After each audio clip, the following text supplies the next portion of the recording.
여러분 안녕하십니까? 이 시간에는 출애굽기 1장 말씀 중심으로 드리겠습니다. 여러분 성경 말씀 창세기 1장을 열어보시면은 태초에 하나님이 천지를 창조하셨다.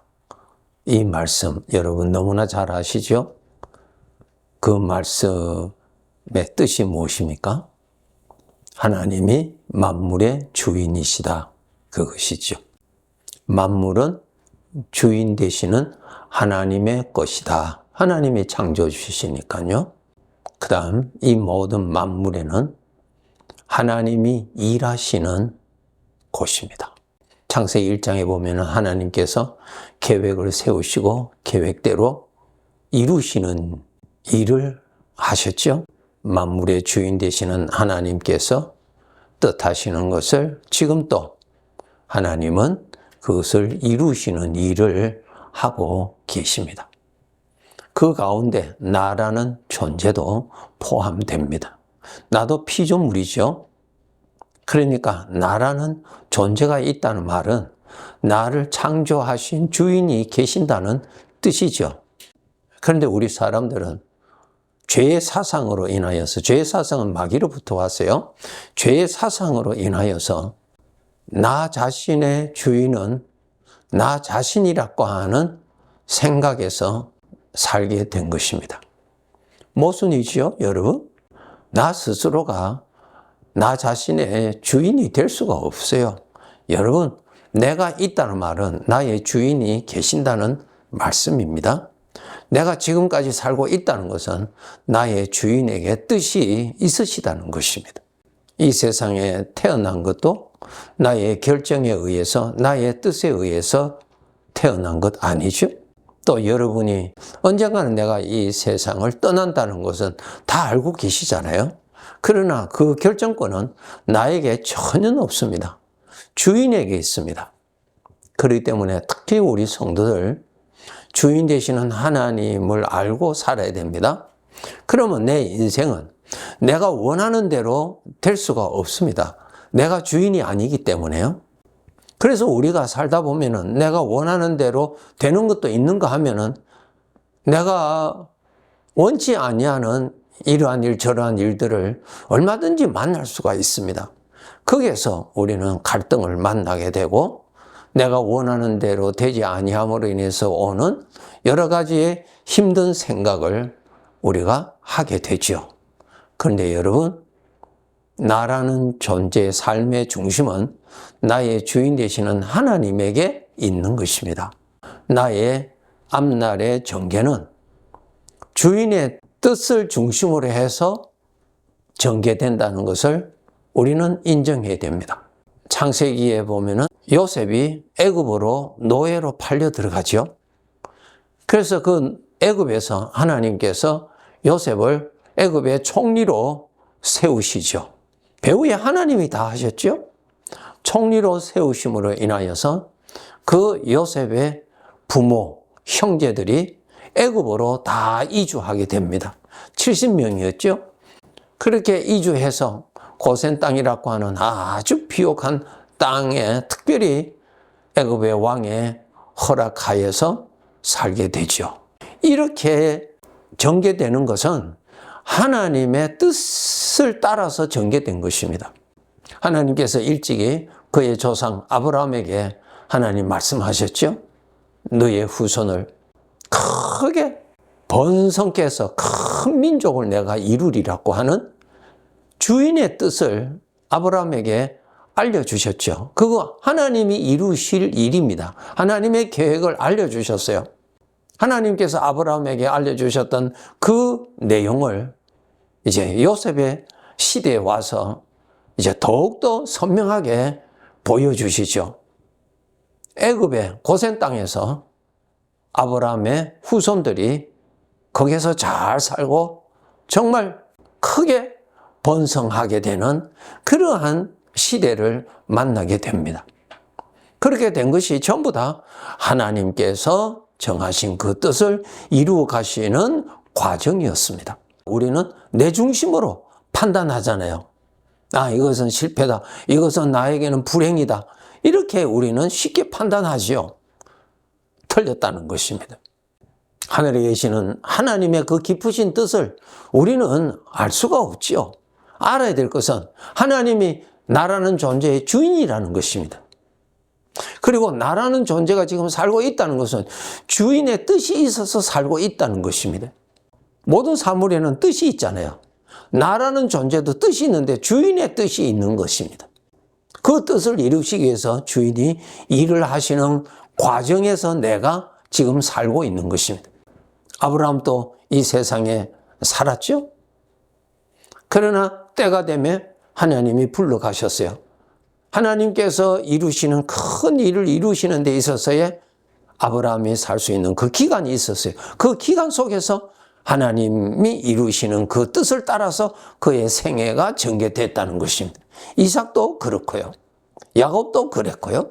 요셉도 그랬고요.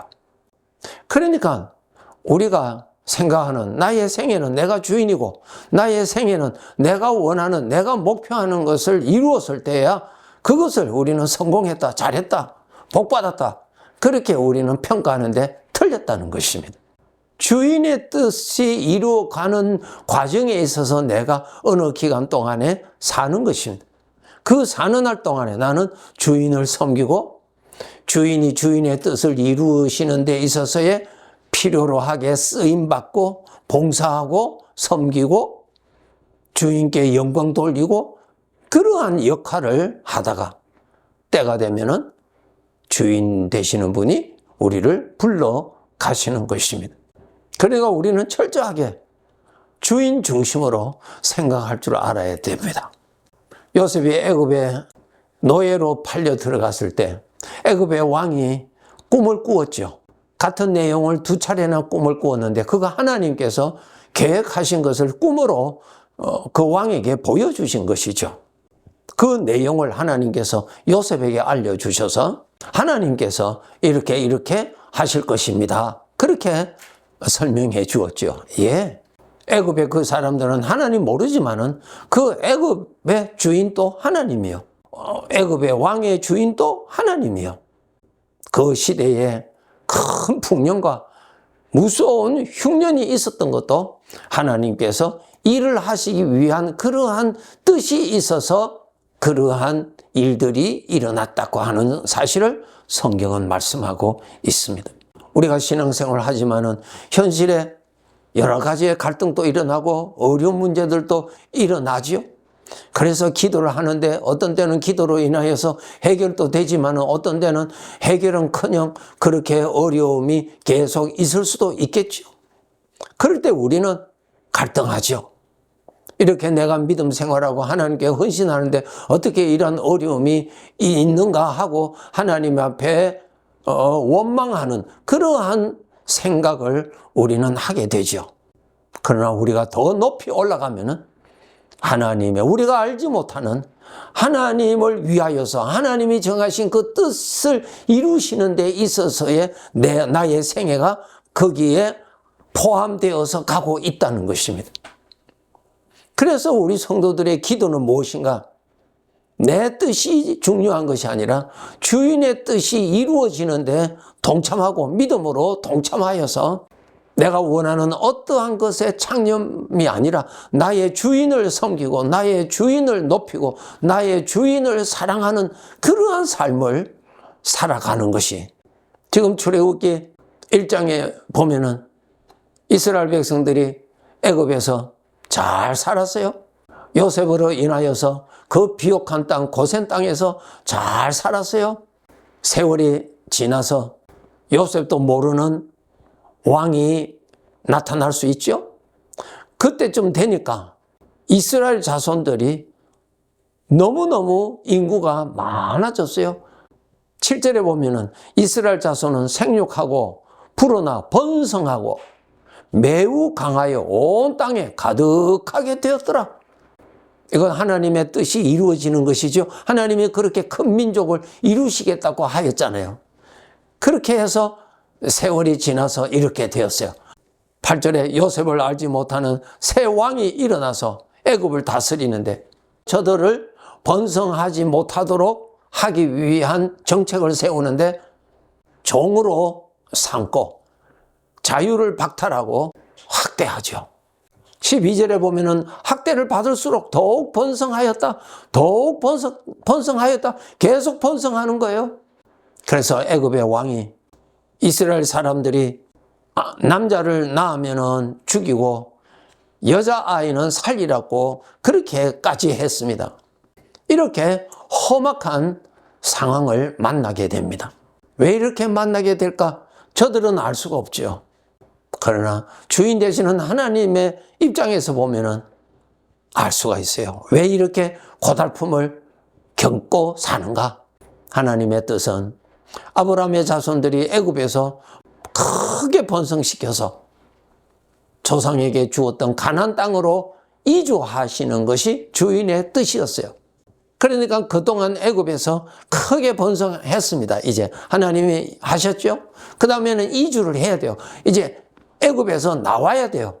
애굽에서 나오게 하기 위해서 하나님이 이제 준비를 시키시는 거예요. 어떤 준비? 애굽에서 학대를 받고 괴로움을 당하고 사랑하는 자식의 죽음을 겪는 그 슬픔을 당하게 하고요. 그 뜻이 있었다는 것입니다. 그것이 무엇인가?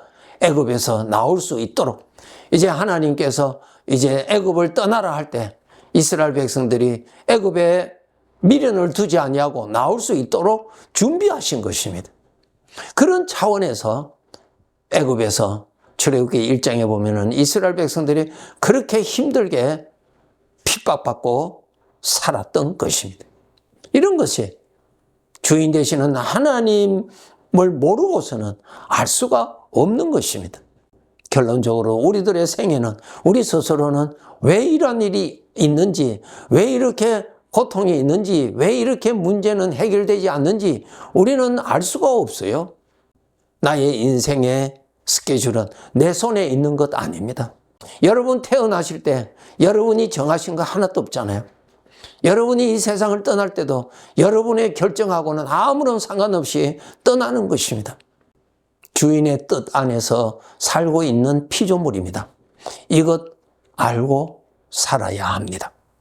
우리가 이 세상에서 우리 아버지가 하시는 일을 다 이해하고 깨닫고 살아간다는 것은 불가능한 것입니다.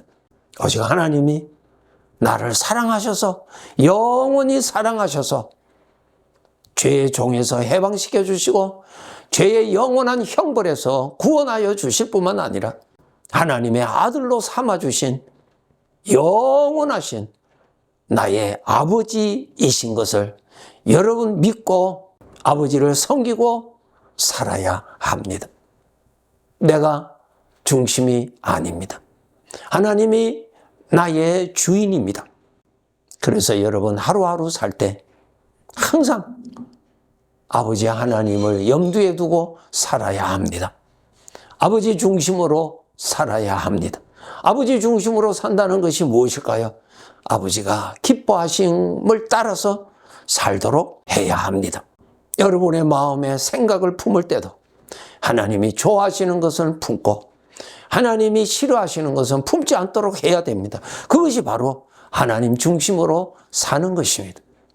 여러분이 말하는 것도 나의 말을 들으시는 하나님께서 들으시고 좋아하시는 말을 할 수 있도록 우리는 그렇게 살아야 되고 하나님의 귀를 거슬리는 그러한 소리는 하지 않도록 해야 합니다. 이것이 주인을 중심으로 해서 사는 모습이지요. 항상 하나님 앞에서 하나님 모시고 살도록 노력해야 합니다. 여러분의 생각에 초점에 하나님이 늘 계시도록 노력하셔야 됩니다. 하나님이 잊어버리고 살지 않도록 노력하시고요. 하나님 자리에 내가 앉아서 하나님을 대적하는 그러한 덫에 빠지지 않도록 살아야 합니다. 나의 성공, 나의 만족 대신에 주인을 기쁘시게 해드리고 주인을 높이게 하고 주인을 잊어버리지 말고 주님을 경외하고 그렇게 우리는 살아가야 할 것입니다. 하나님은 오늘도 일하십니다. 나의 뜻을 이루어 주시기 위하여서 일하시는 것이 아니라 하나님의 뜻, 영원하신 아버지의 뜻을 이루시기 위해서 오늘도 일하고 계십니다. 그 중심으로 우리는 살도록 노력해야 합니다. 이 세상의 삶을 언젠가는 마치면 주인 앞에 가서 주인으로부터 내가 잘 살았다, 그 칭찬 우리는 받아야 합니다. 주인에게 맞는 사람으로 살아갑시다. 네, 감사합니다.